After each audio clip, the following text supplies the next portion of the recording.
It had to be done.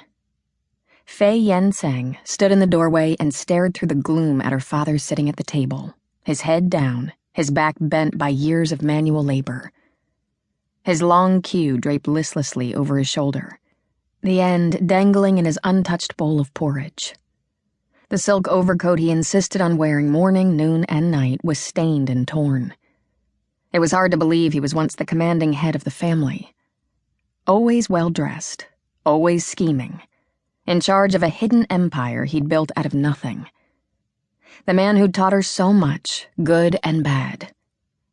He looked up then, and for a moment she saw the man Jian Sang used to be before the blankness came over his eyes and the scowl settled between his brows. A scowl that would have sent everyone running just 2 years before. "You! What do you do there in the doorway?"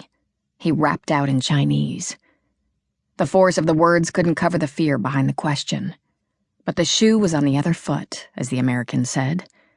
Now, it was he who lived in fear. But the fear was not contained in this room. "Nothing. I am just leaving," Fei Yen whispered, slowly pushing close the heavy door that last inch before dropping the wooden bar across it. So many things needed to be done. So many wrongs needed to be righted. She was but a female. It was not her place to make decisions or take action. In China, she never would have. But she was no longer in China, and there was no large family to take over, to tie up loose ends left by her father's illness. It was just her and the dragon that stalked her luck. She could feel the fire of its breath on the back of her neck, feel the weight of its claws on her shoulders. It wanted her to fail, expected her to fail.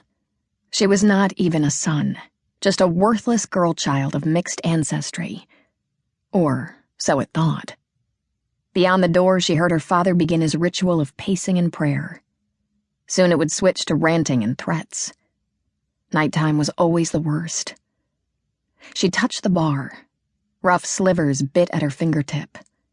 The shouts were heavily muffled by the thick dirt walls of the cellar and the solid planks of the wooden door. But the anger and sense of injustice swelled through the barrier and wrapped around her, joining the dragon on her back.